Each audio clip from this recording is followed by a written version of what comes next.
Bonjour à tous, j'espère que vous allez bien. Aujourd'hui on se retrouve pour une toute nouvelle vidéo YouTube. Comme vous l'avez sans doute vu, il y a quelques jours, Kendrick Lamar a drop un album surprise auquel personne s'attendait. Cet album s'appelle GNX et j'avais vraiment envie d'en parler. L'idée de cette vidéo m'est venue dès la première fois que j'ai écouté le projet et de base je voulais juste faire un récap de l'année 2024 pour un peu cerner l'état d'esprit dans lequel Kendrick était au vu de la sortie du projet. Juste une petite remise en contexte quoi. Je me suis donc mis à écrire la vidéo et petit à petit je me suis replongé dans le clash entre Kendrick Lamar et Drake. Alors j'ai fini par écrire toute une vidéo sur ce clash et j'espère qu'elle va vous plaire. Je tenais à revenir sur ce clash avec du recul et des éléments que vous avez peut-être loupés. Mais d'abord, revenons au début d'année 2024.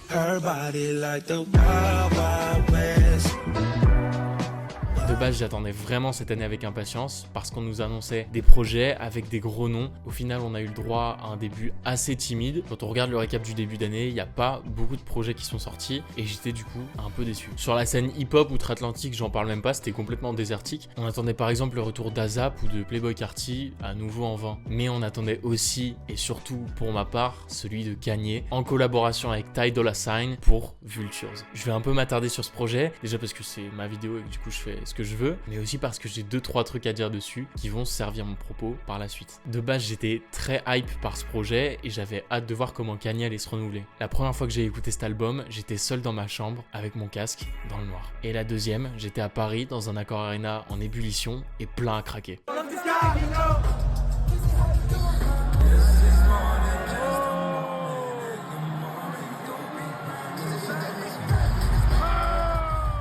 C'était vraiment une très bonne expérience et ça me faisait plaisir d'être entouré d'autant de fans de Kanye et de gens qui étaient un peu dans le même délire que moi. Mais avec le recul, et si on doit être objectif sur le contenu en lui-même, c'est assez creux. On doit se contenter d'une trappe qui ne tente rien et reste à ce qu'elle sait faire. Et si ça a pu me convenir pour le morceau éponyme Vultures, ça n'a pas suffi pour tout l'album. Ce néant, il se ressent même dans les textes et les thèmes abordés, avec toujours la triade gagnante, fame, argent et bitches. Un ego trip basique qui tourne en rond et qui ne séduit plus vraiment. Surtout que c'est pas le registre dans lequel on a l'habitude de voir Kanye, et pour ça je vous laisse aller voir la vidéo de Seb qui l'explique à la perfection. Du coup après ça j'ai un peu perdu espoir et je me suis dit que le rap allait tout simplement pas se renouveler et j'étais un peu désespéré à force qu'on nous balance les mêmes rythmes, les mêmes percs et les mêmes 808 au visage depuis 10 ans. À côté de ça, sur la scène underground, je voyais des trucs hyper intéressants et des producteurs qui mélangeaient le rap et la trap avec d'autres genres musicaux, comme le jazz ou la bossa nova, qui sont des genres qui se caractérisent par leur variété et leur richesse instrumentale. C'était des airs un peu légers et entraînants, mais en vrai, rien de plus. On était donc en stand-by, plongé dans un long silence froid, en attendant que quelque chose se passe. Seulement un truc que personne n'avait vu venir va arriver. On est le 22 mars et Future et Metro Boomin sortent un album commun du nom de We Still Don't Trust You. Quand je l'ai écouté pour la première fois, je vais pas vous mentir, je me suis à nouveau dit qu'on nous sortait la même recette, avec des percs et des mélodies encore plus entêtantes. Et avec un Future qui a le même flow depuis 2019. Donc en apparence rien de bien fou, puis je continue d'écouter et il y a un truc qui se passe.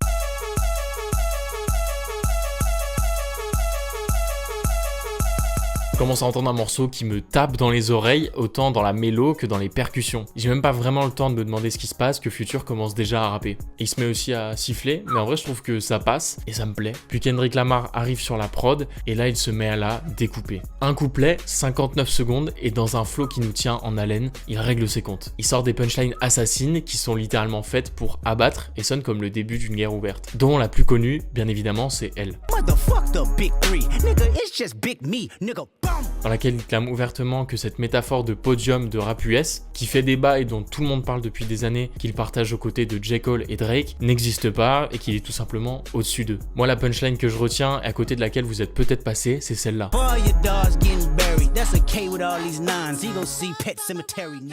Quand il dit For all your dogs getting buried, qui veut dire avant que tous tes chiens ne se fassent enterrer, il évoque l'album de Drake, For all the dogs, sur lequel on va revenir dans un instant. Et il dit ensuite That's a K with all these nines, qui est un jeu de mots, étant donné que ça peut faire référence à plusieurs éléments. Ça, vous le verrez, le fait d'en une phrase faire plusieurs sous-entendus, c'est vraiment la spécialité de Kendrick Lamar. La première chose que ça évoque, c'est une arme à feu de 9 mm que Kendrick brandirait, littéralement a K with a 9. Mais prononcé en anglais, K et 9, ça donne le mot K9, qui nous ramène aux dents des fameux chiens qu'il va enterrer. Mais du coup, qu'est-ce qu'un album de Drake qui date de 2023 vient faire dans tout ça? Eh bien en réalité, ce qui a vraiment mis le feu aux poudres, c'est un morceau en featuring avec J. Cole, présent sur cet album. Dans ce morceau, dont le titre est First Person Shooter, soit FPS, J. Cole et Drake s'affrontent dans une série de petites batailles un peu enfantines. C'est d'ailleurs montré de manière explicite dans le clip, et il tourne en dérision le fait qu'il y a encore quelques années, ils étaient en clash. Mais dans le son, il y a quand même 2-3 balles perdues pour Kendrick, et ça il a pas du tout aimé. Il va donc répondre dans le morceau Like That. Ce que je trouve assez drôle, c'est qu'il règle ses comptes dans un son dans lequel il est en featuring. C'est-à-dire que c'est même pas son projet, c'est un album qui n'a rien à voir, et juste il lâche ça. Et ça c'est assez important à interpréter parce que c'est comme s'il voulait pas entacher sa discographie avec une diss track qui leur serait dédiée. Mais il ne croit pas si bien dire parce que ce qui va suivre va prendre des proportions folles qui vont dépasser le simple cadre du rap. Drake, en voyant la réponse de Kendrick dit K-Dot, va sortir un morceau le 13 avril dénommé Push-Ups. Et dans ce morceau, il se met littéralement à clasher tout le monde. Ce qui ressemble pas vraiment à Drake parce que sa spécialité, c'est ce qu'on appelle le sneak diss. C'est d'ailleurs ce que va évoquer Kendrick dans Like That. Le sneak diss, c'est le fait de faire des sous-entendus sans vraiment citer quelqu'un. Drake, c'est une technique qu'il a beaucoup utilisée au cours de sa carrière pour mettre de l'huile sur le feu. Par exemple, quand il était, et il est d'ailleurs sans doute toujours en bif avec Kanye West, il y a des paroles qu'on peut largement interpréter. Par exemple, dans la chanson In My Feelings de Drake, on peut entendre ça. C'est littéralement le refrain de la chanson, et Kiki, on se doute que ça désigne Kim Kardashian. Bref, attaquer frontalement, c'est pas la méthode de base de Drake. Du coup, dans ce morceau, il s'attaque à Kendrick, en se moquant de sa taille et de son contrat avec son ancien label, contrat qui faisait qu'il touchait que 50% des recettes générées par ses sons, ce qui est quand même déjà très avantageux comparé au contrat d'autres artistes. Mais il ne s'arrête pas là, puisqu'il va aussi clasher The Weeknd, A$AP Rocky, Travis Scott, avec qui il a fait plusieurs feats, mais aussi Metro Boomin et Future, qui sont, je vous le rappelle, à l'origine de Like That. Ce qu'il faut retenir, c'est que Drake essaye de faire face à tous ceux contre qui il est en clash, en leur répondant un à un. Il dit par ailleurs à un moment qu'il est en 20v1, c'est-à-dire en 20 versus 1. Il est tout seul contre 20 autres rappeurs. C'est un peu comme s'il s'en plaignait et je trouve que ça le décrédibilise un peu. Et d'ailleurs, ce sera pas la seule fois du morceau qu'il fera un CSC. Genre par exemple quand il parle de Kendrick et du fait qu'il a fait un feat avec Taylor Swift. Bon dans une pub pour Apple, on pouvait le voir faire ça.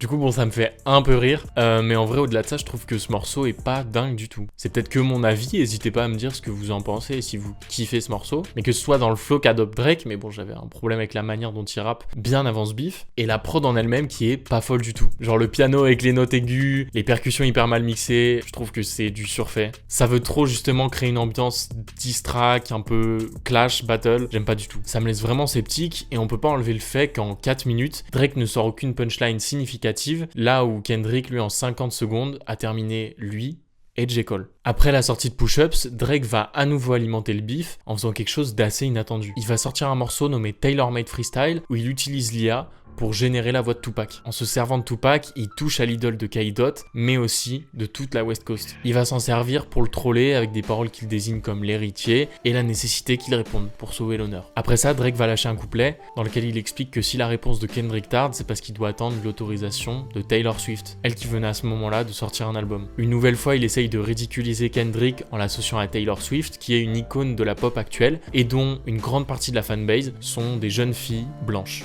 Alors à nouveau, je sais pas ce que vous en pensez, mais je trouve que se servir de l'IA pour faire parler les morts, c'est pas ouf. En plus, en faisant ça, Drake se tire vraiment une balle dans le pied parce qu'il profane l'héritage de Tupac et donc d'une certaine manière du hip-hop. Et ça, c'est mine de rien un gros manque de respect, surtout pour la West Coast. La West Coast, comme son nom l'indique, ça désigne la partie ouest des États-Unis, notamment la Californie, avec comme capitale Los Angeles, d'où était originaire Tupac, mais aussi Kendrick Lamar lui-même. Mais en réalité, ce dernier vient pas tout à fait de LA, mais juste à côté d'un quartier qui s'appelle Compton. Et ça aura son importance bien plus tard. Ce qu'on ressent surtout dans ce morceau, c'est la prise de confiance de Drake. Le mec se sent plus au vu du silence de Kendrick. Lui qui tapit dans l'ombre, tel un prédateur chassant sa proie, attend le bon moment pour frapper. Ce moment arrivera le jour du 30 avril à 8h24, heure locale à LA, petit clin d'œil à Kobe Bryant. Euphoria apparaît donc et il tire son titre de la série du même nom, en partie produite par Drake. C'est une série pas mal orientée pour les ados, ce qui fait référence à des accusations que Kendrick va étayer plus tard dans le morceau envers Drake. Si le morceau commence avec un air doux et calme,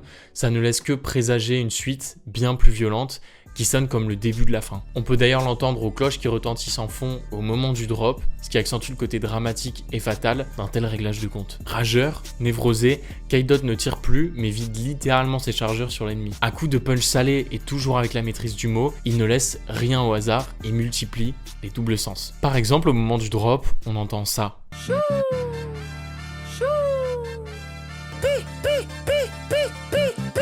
Quand on lit les paroles, les bruitages sont retranscrits comme chou et bi. Et si à première vue ça n'a pas vraiment de sens, si on va un peu plus loin dans l'interprétation, croyez-moi, on peut trouver des pépites. En réunissant les deux mots, on obtient choubi, ce qui est un terme en argot dans plusieurs régions des États-Unis, dont la Californie du Sud, pour désigner un touriste. Et si vous vous demandez quel est le rapport, eh bien laissez-moi vous l'expliquer. Drake, si vous ne le saviez pas, est canadien, tandis que son public à lui est majoritairement américain. Ainsi, il va se servir de ça pour le désigner comme un simple touriste qui essaye de s'approprier la culture américaine et afro-américaine, notamment le hip-hop. Ce qui remet vraiment en cause sa légitimité dans le milieu. Vous allez voir, c'est pas la seule fois où Kendrick aura recours à ça, parce que cet enjeu sous-jacent de culture, eh bien, il est primordial pour Kendrick. Ça permet aussi à Kendrick de faire de ce clash un mouvement patriotique. Par exemple, dans Not Like Us, il traitera Drake de colon. Mais figurez-vous qu'on peut aller encore plus loin que ça dans l'interprétation. Parce qu'il répète respectivement chou et bi à 6 reprises. Et le 6, c'est le chiffre qui représente Toronto, ville d'où est originaire Drake. Lui qui s'auto-proclame comme étant le Six God. Mais c'est pas tout, parce qu'en anglais, le mot chou, ça veut dire chasser. Et bi, ça désigne une abeille. Du coup, littéralement, chasser les abeilles. Et ça peut faire référence à une vidéo... Et ça peut faire référence à une vidéo où on voit Drake et son crew essayant de chasser une abeille. Ce qui tout de suite le décrédibilise encore un peu plus. Vous l'aurez compris, on peut aller très loin et très en détail si on analyse chaque phrase, même des mots qui semblent n'être que des onomatopées, utilisés en guise de transition. Ce que j'aime surtout dans ce morceau, c'est le ton narquois et cynique de Kendrick, qui peut autant se moquer de Drake pour le tourner au ridicule que l'accabler avec des accusations. Accusations qui, comme je vous l'ai dit plus tôt, évoquent des relations inappropriées avec des mineurs. Encore une fois, c'est pas la seule fois de ce clash qu'on aura le droit à ce genre d'accusation, mais je les détaillerai un tout petit peu plus tard. Ce qui est très fort également, c'est que Kendrick nous met, nous, spectateurs, au milieu de ce conflit. Par la suite, l'extrait où on peut l'entendre dire ça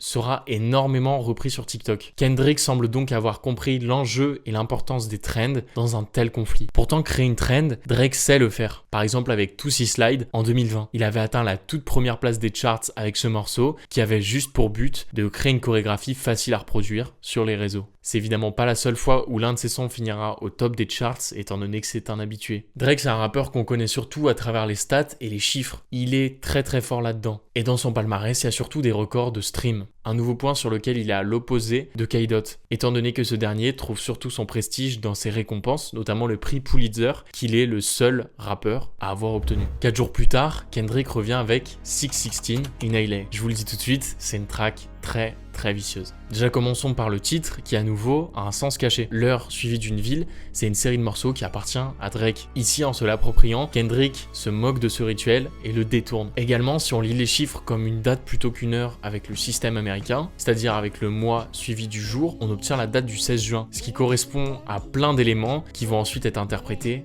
par la communauté. Tout d'abord, il s'agit de la date d'anniversaire de Tupac, ce qui est une sorte d'hommage pour l'honorer, là où Drake, lui, l'avait profané. Ça correspond également au jour de la fête des pères en 2024, étant donné que la paternité, vous le verrez, prend une place centrale au sein de ce clash. Le 16 juin, c'est également le jour où a eu lieu le très médiatisé procès de O.J. Simpson, qui a eu lieu à LA et dans lequel il avait été accusé d'avoir tué sa femme. L'un des éléments mémorables de ce procès, c'était celui du gant en cuir noir, que l'on peut retrouver sur la pochette du morceau avec l'emblème Maybach. Maybach, c'est un constructeur automobile de luxe allemand, mais ça correspond aussi au nom du label de Rick Ross, un autre rappeur dont Drake était proche, mais qui prend parti contre lui dans ce 10. Cette cover correspondait d'ailleurs initialement au morceau Meet the Grams, qui a par la suite été retiré, étant donné qu'on pouvait supposément y voir plusieurs objets personnels de Drake, notamment des médicaments. Et oui, parce que Kendrick affirme que Drake a des problèmes d'addiction. Mais c'est pas le plus important, parce que cette photo, elle signifie aussi qu'il y a une taupe au sein de l'équipe de Drake. Kendrick va donc se servir de ce procédé et instiguer une forme de paranoïa tout au long du morceau, surtout lors de ce passage.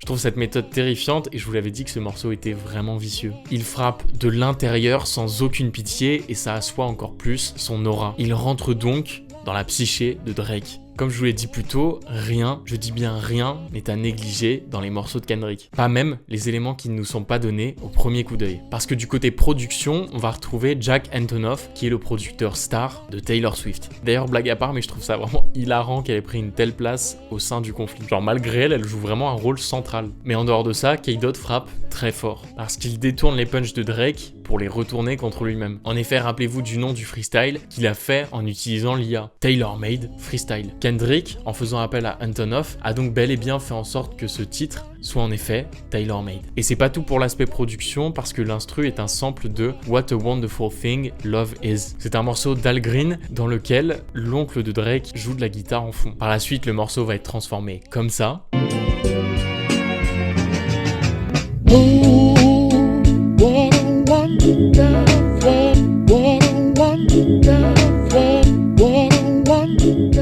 Sauf qu'on peut entendre un petit truc. C'est comme si le chanteur disait Boy Wanda. Et bien figurez-vous que Boy Wanda, c'est le nom d'un des producteurs de Drake chez son label OVO. Je trouve ça vraiment drôle, le fait que ça donne une autre dimension au morceau. On le voit vraiment différemment après. Drake reviendra à la charge le même jour avec Family Matters. Et c'est ce morceau qui va faire prendre un tout autre tournant à ce clash.